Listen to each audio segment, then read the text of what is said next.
Je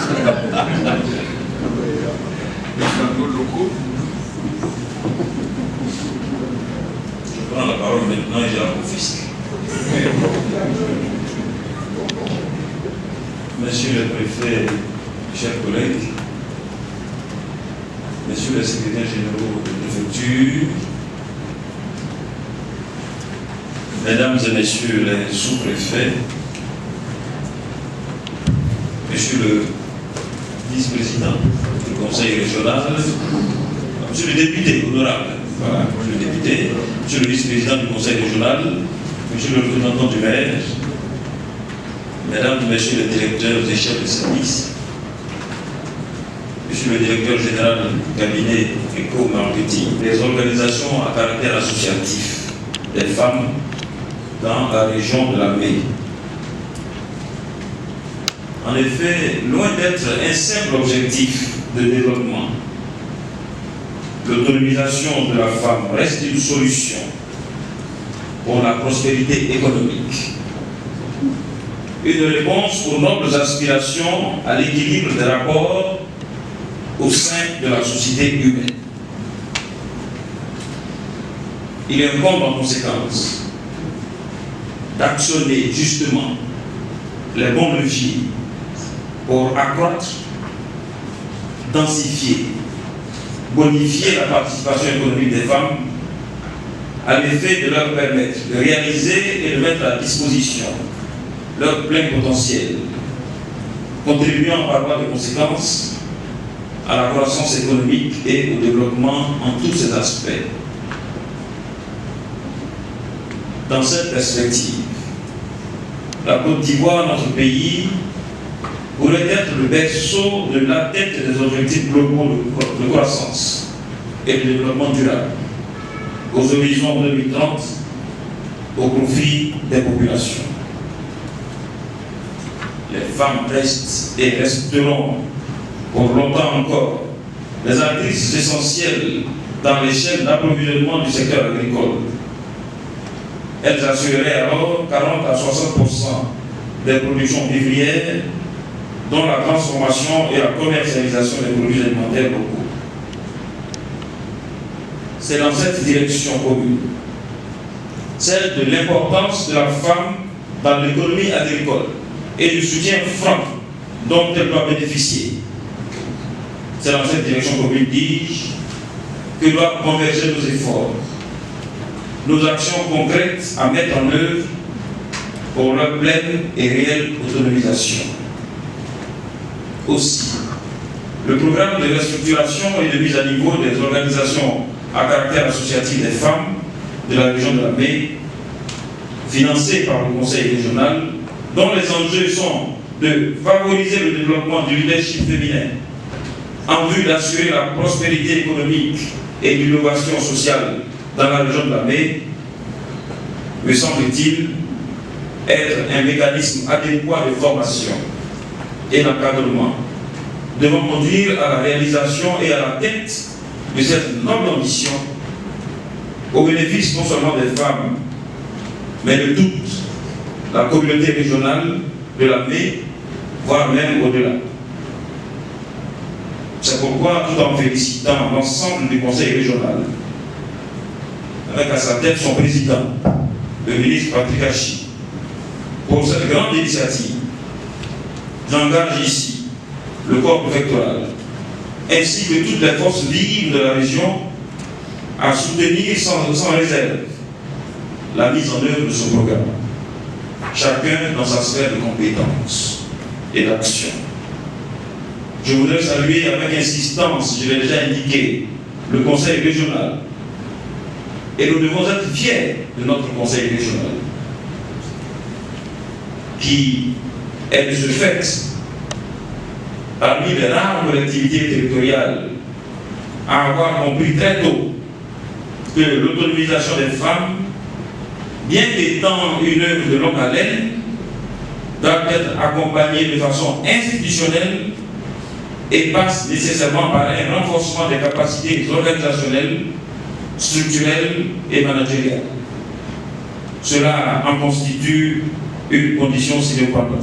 je voudrais que nous donations notre conseil régional.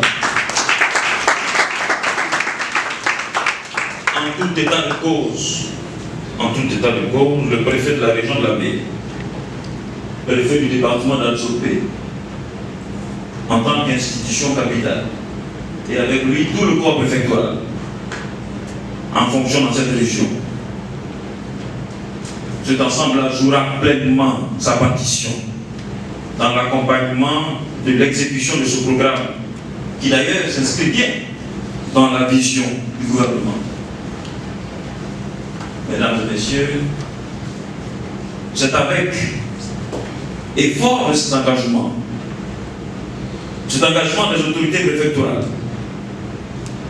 engagement auquel je vous convie tous, tout aussi, engagement que je souhaiterais pouvoir faire votre résolument, que je voudrais inférer mon adresse en souhaitant plein succès à ce programme.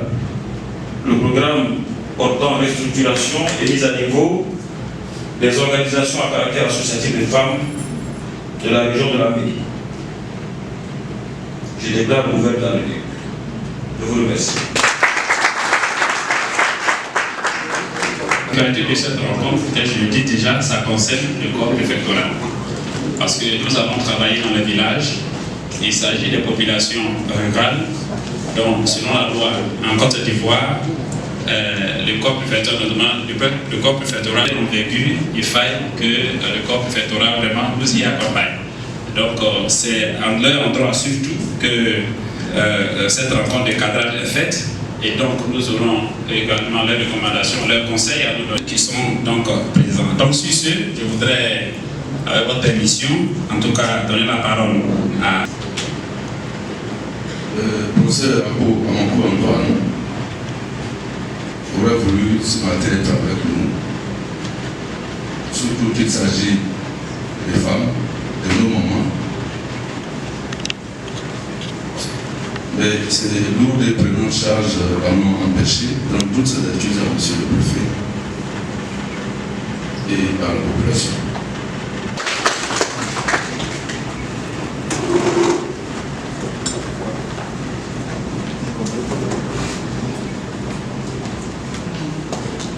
Merci bien, monsieur le représentant de monsieur le maire d'Azopé, représentant du président du conseil régional de la Baie. Merci. Préfet du département d'Azopé.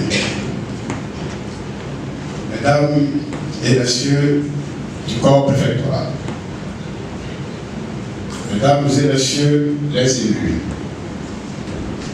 mesdames et messieurs les directeurs régionaux et chefs de service, Madame la coordinatrice générale du programme de restructuration et de mise à niveau des organisations à caractère associatif des femmes de la région de la Baie. C'est pourquoi cette rencontre de ce matin. Mais les urgences de ces fonctions de secrétaire général de la présidence de la République de Côte d'Ivoire n'en a empêché. Associatif des femmes dans les chaînes de résultats portent sur le développement du leadership féminin dans la région. Le niveau s'inscrit dans la nouvelle dynamique de développement de la Côte d'Ivoire avec l'objectif de revitaliser et de professionnaliser les organisations professionnelles. Leur formalisation et leur professionnalisation dans la conduite de leur activité axée sur le développement des chaînes de valeur agricole halieutiques. Les membres du corps préfectoral. Donc, pour cette présentation. Alors, la méthodologie à adopter, c'est vraiment les échanges. Donc, je viens en tant que consultant, quand nous faisons nos analyses, on s'est dit que quelque part, il y a une petite injustice quand même, d'autant qu'aujourd'hui, la pauvreté est plus ressentie en zone rurale dans nos villages. Et pourtant, c'est de là quand même, il faut noter que les femmes représentent 90% de la main-d'œuvre des sols. C'est une réalité qui doit se situer donc sur l'importance du rôle dans le développement des chaînes de valeur vivriers et de l'alimentation, aussi bien que les stratégies de développement rural et agricole en Côte d'Ivoire. Donc ça, c'est un élément très important. Donc, une fois de plus, votre importance dans notre économie. Alors, D'abord, nous avons donc une répartition plus efficace et continue des productions vivrières avec les ressources financières qu'elles génèrent, et cela au niveau des actrices elles-mêmes. Lorsque nous parcourons les villages et que nous rencontrons les femmes, quand nous leur demandons quels sont vos problèmes, on dit c'est le financement. Quels sont vos problèmes, on dit c'est le financement. Aujourd'hui, la réflexion qui se fait, c'est qu'en zone rurale, il faut capitaliser la richesse qui est, il faut capitaliser les ressources financières qui y sont. Et Dieu merci, nous avons trouvé une solution à cela. Donc, l'argent qu'elles gagnent, c'est cet argent qui devait pouvoir constituer des fonds de financement des activités. Parce que je me rappelle que l'agriculture était une activité à part entière. Voilà. Quand tu produis, que tu vends, voilà, c'est ton argent. Mais tu dois comprendre que ton activité doit être menée vraiment avec, je veux dire, avec professionnalisme. Le défi aussi va s'agir de valoriser la production vivrière en matière de valeur ajoutée, qualité et compétitivité. Valeur ajoutée, transformation. Avec bien entendu aujourd'hui la transformation artisanale qui peut s'implanter partout. Ça aussi, c'est l'un des défis qu'il faut relever. Professionnaliser le secteur du vivrier et de l'alimentation, c'est vrai, il faut des structures assez que pourront pouvoir le faire, et puis sécuriser durablement les ressources forestières et nécessaires à la production vivrière. Alors, voilà un peu une petite statistique qui doit nous interpeller. Les besoins alimentaires des populations à l'Événement, c'est... Alors, comme vous voyez un peu, en 2010, voilà, la production vivrière était 9,807,9,584. Voilà, 1000. Donc 9 879 584 tonnes en 2010. En 2020, nous devons doubler. Donc en 2020, nous devons passer de ce chiffre à 19 277 971 tonnes. Voilà un peu le défi. Et quand les femmes constituent 90% de cette main-d'œuvre-là, on comprend tout de suite qu'il faut agir. Elles sont dynamiques, elles travaillent. Mais tout ce qui manque, c'est un peu un leadership économique dans ce qu'elles font de mieux pour justement nourrir la population. Parce que la question de la sécurité alimentaire est une préoccupation. Et quand nous prenons la Côte d'Ivoire, au niveau même de la sous-région, c'est vraiment un grenier. Et ça, il faut y travailler. Et ça, je pense que dans le programme également, nous sommes en train de réfléchir dans le positionnement sur le marché régional de nos actions en tant que cabinet, porte vraiment sur la distribution structurée de nos produits vers ces pays-là. Pour le moment, c'est de manière informelle et c'est vraiment pas compromettre l'économie et même les acteurs. Alors, entre autres défis, donc, il faut développer l'agriculture contractuelle. Bon, ça c'est voilà, je vais pas, hein, on va pas trop, ça, comme vous avez la documentation. Au niveau de l'État également, bon, nous avons un jeu de Kenya qui est vraiment un programme assez intéressant qui se met en œuvre. Et je crois que récemment, il y a eu le lancement ici même de la mise en place de l'interprofession manioc, par exemple. Entre autres, il y avait le Probacor, le projet Probacor, auquel nous avons participé également. Il y a le ProDR aujourd'hui également, un peu dans le nord. Donc justement, l'État a engagé sa stratégie de développement du secteur vivrier. Reste que, bien entendu, les populations rurales agricoles puissent suivre. Voilà, donc c'est un peu l'avant-goût de pourquoi nous avons aujourd'hui je veux dire, nous travaillons sur ce programme et de pourquoi le Conseil régional s'est engagé à pouvoir vraiment soutenir ce programme. Donc la mise en œuvre du programme va consister en quoi? Il y a le cadre normatif. Donc ce programme réalise par 3 entités. Donc nous avons le Conseil régional qui donc assure la présidence du comité régional de pilotage, la structure d'assistance COFAM et puis l'équipe technique agent d'exécution du programme de cabinet Eco-Marketing, dont je suis le directeur auprès des villages, auprès des chefs de village. Puis faire une mise au point, je vais prendre la parole. Les autorités sont avec vous, n'est-ce pas? Vous pourrez à tout moment les retrouver dans leur bureau pour échanger avec eux. Il n'est pas indiqué au cours de cette séance-là. sous-préfet de Yakassia-Togo. J'aimerais savoir sur les acteurs qui sont dans l'agriculture, comme parmi les plus pauvres de notre pays.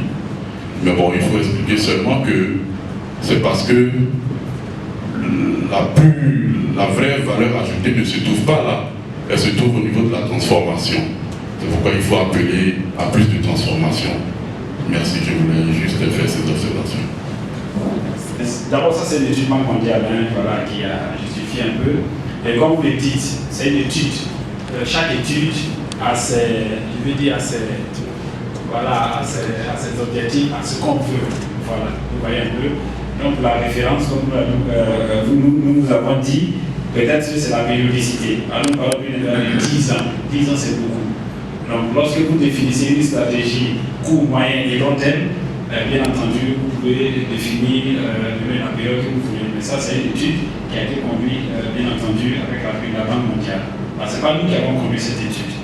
Maintenant, pour la question de stabilité, bon, vous savez, c'est vrai, hein, vous êtes des autorités, mais nous, économistes, par moment, on fait juste des périodes de voir un peu, malgré ça, qu'est-ce qui se passe. Et moi, je vous dis déjà que malheureusement, notre pays a vécu une crise. Et nous aussi, ça devait être l'histoire de la Côte d'Ivoire, on l'a su. Mais ces années de crise n'ont pas vraiment joué sur l'économie ivoirienne du point de vue compétitivité, mais seulement au niveau de la région, au niveau de la sous-région, je veux dire. Ce qui donc a été, parce que juste après la crise, bien entendu, nous avons commencé un programme de mise à niveau des PME au niveau de la sous-région, nous-mêmes ce programme au niveau des PME. Et nos études ont montré que malgré ces années de difficultés, si on va appeler ici, la Côte d'Ivoire est restée solide. Et quand vous regardez aujourd'hui même les agrégats économiques, au niveau de la sous-région, la Côte d'Ivoire maintient son. Donc, je vais dire que ça n'a pas vraiment influencé vraiment cette, je vais dire, année. Voilà. Maintenant, notre demande, selon ce que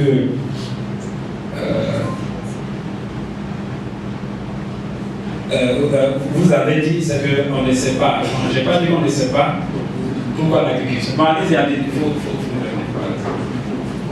non, ce n'est pas de polémique, monsieur. Vous expliquez que vous ne saviez pas pourquoi l'agriculture, qui est un maillon essentiel dans l'économie et qui produit beaucoup de richesses, ne savez pas pourquoi les acteurs qui sont dans l'agriculture comptent parmi les plus pauvres. Vous le disiez dans l'exposé. Okay. Et je disais simplement qu'il faut expliquer que au niveau de la valeur ajoutée se trouve plutôt au niveau de la transformation. Okay. C'est pourquoi la richesse même nationale est statistiquement calculée comme somme des valeurs ajoutées de tous les grands secteurs. Voilà, c'est tout. Ce qui veut dire qu'aujourd'hui, nos réflexions doivent pouvoir favoriser le côté de transformation de valeur ajoutée. Merci beaucoup. Je pense que ça, c'est bien noté. Et quand vous devez accompagner la chaîne de valeur agricole, aujourd'hui, après la production, après les champs, il faut passer à une transformation artisanale soit-elle, au moins il faut apporter une valeur ajoutée. Et je pense que ça c'est un élément assez important que nous avons donc, qui est pris en compte, mais que nous allons davantage, en tout cas, appuyer nos réflexions là-dessus. Merci beaucoup, mon coin. Merci. Le projet, dans son objectif, c'est d'aider les femmes à s'organiser. Donc, on peut saisir les existants, les associations qui existent, mais aussi, il se peut que les associations n'existent pas en nombre et en qualité. Il faudrait alors voir comment aider les femmes dans chacun des villages à s'organiser, à créer des associations. Et c'est ce que je voudrais vous proposer dans la conduite de ce projet sur le terrain. Je vous remercie. Au niveau des associations des femmes, donc ça suppose qu'il y a des associations qui existent déjà. Voilà. Mais dans un deuxième temps, au-delà donc de l'existant, parce que c'est ce que nous voulons, c'est de renforcer cette organisation. Voilà. Parce que vous savez, souvent quand nous allons, comme je vous dis, dans un village, dans une localité, il peut y avoir plusieurs associations. Et le plus souvent, au lieu qu'intelligemment, elles puissent travailler vraiment dans un leadership économique, c'est plutôt vraiment un peu, voilà, on se tiraille d'ici et là. Donc tout ça va faire l'objet. C'est pourquoi nous partons sur l'existant en termes d'analyse et dans un deuxième temps, nous allons favoriser, en tout cas l'implication des femmes de manière structurée, en tout cas dans leurs différentes activités. Voilà. Merci beaucoup.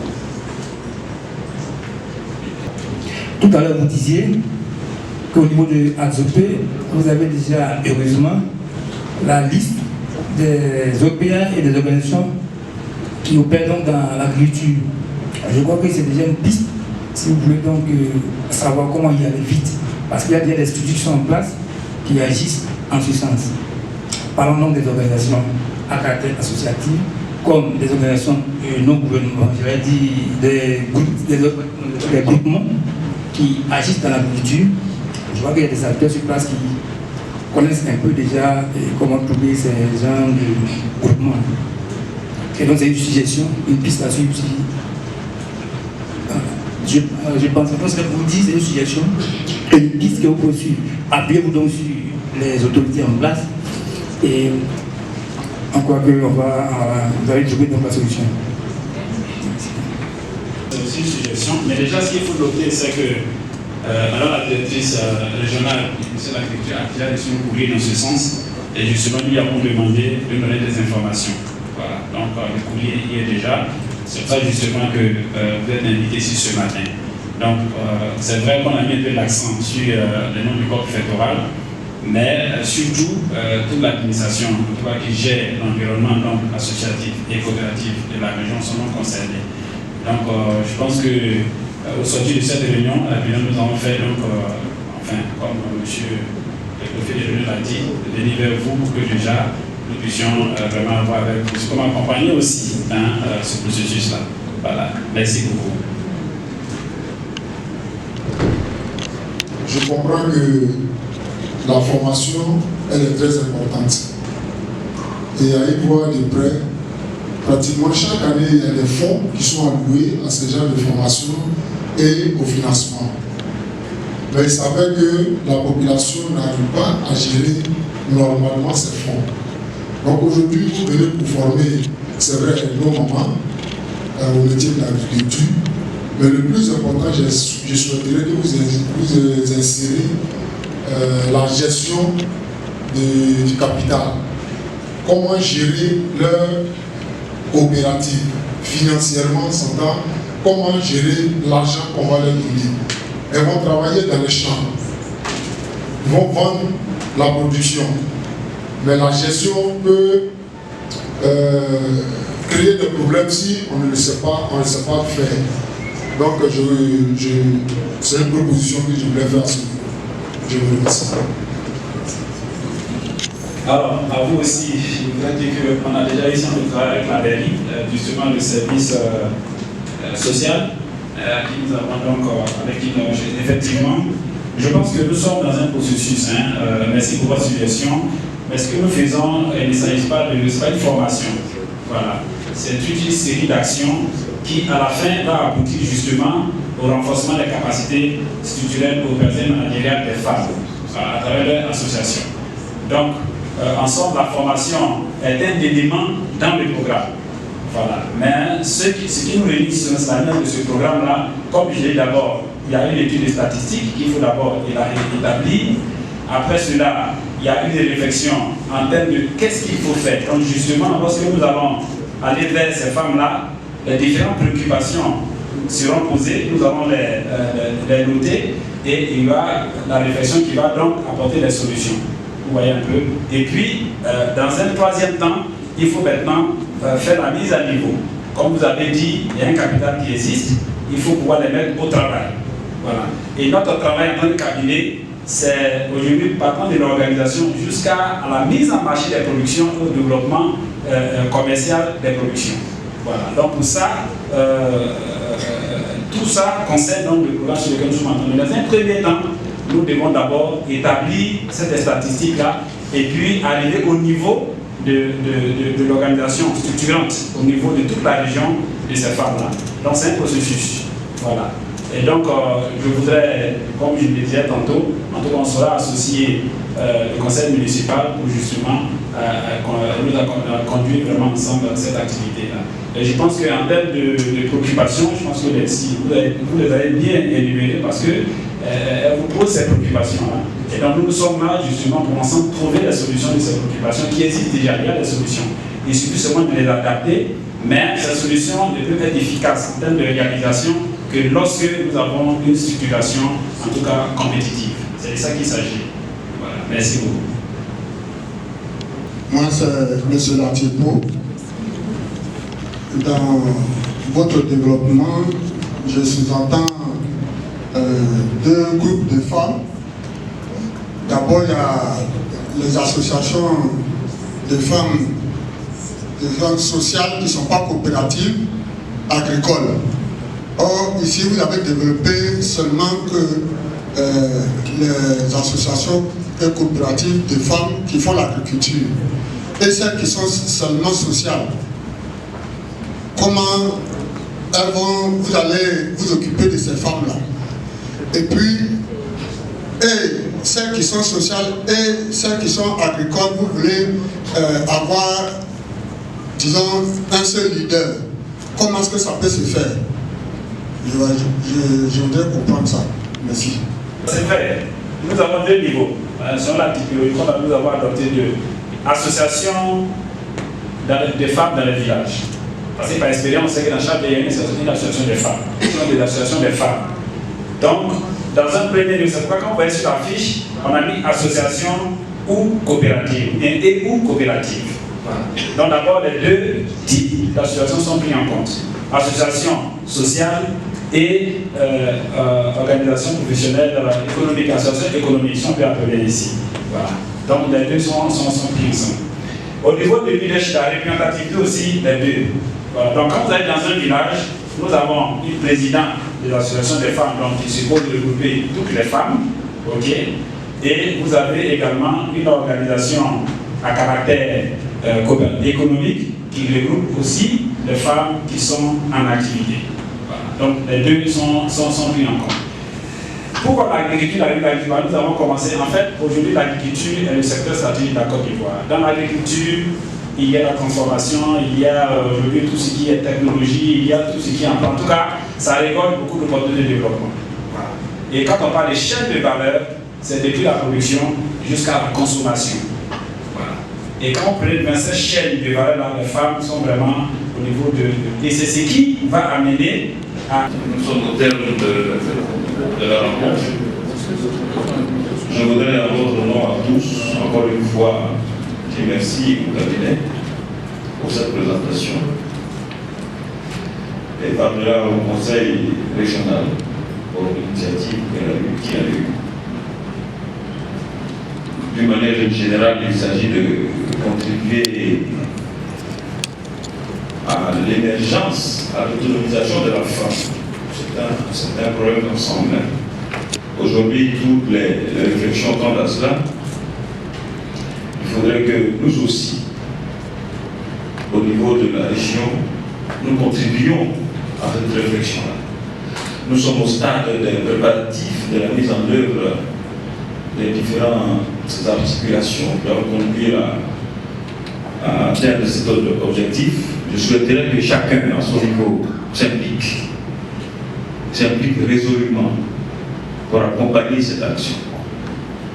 Les autorités administratives sont déjà prêtes à le faire, les élus, les directeurs chefs de service, la population en général, les chefs traditionnels, les cadres. Cette affaire concerne tout le monde.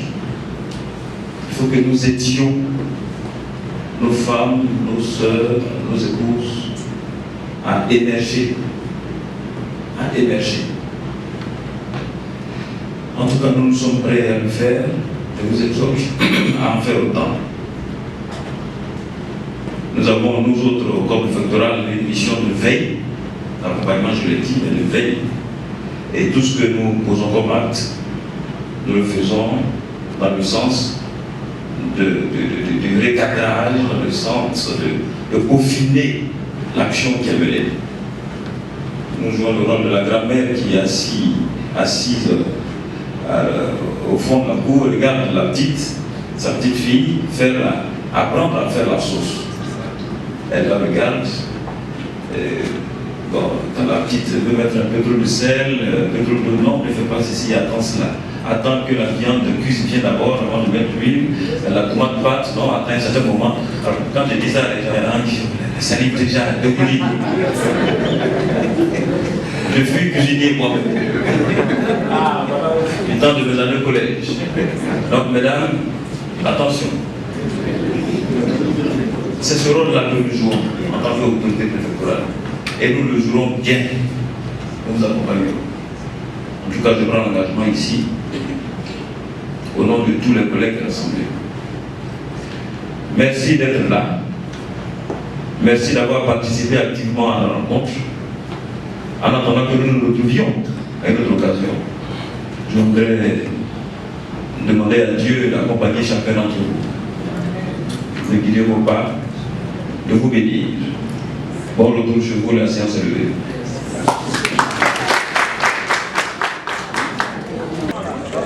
Invitez-moi. Monsieur le préfet, vous êtes là. Là, à droite, à droite.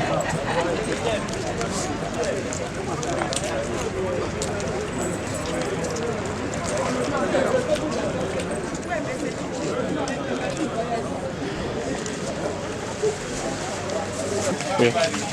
Il y a un des appareils qui est déchargé, donc il y a tel. Mais où il est? Monsieur le préfet, venez ouvrir. Hey, attends. S'il vous plaît.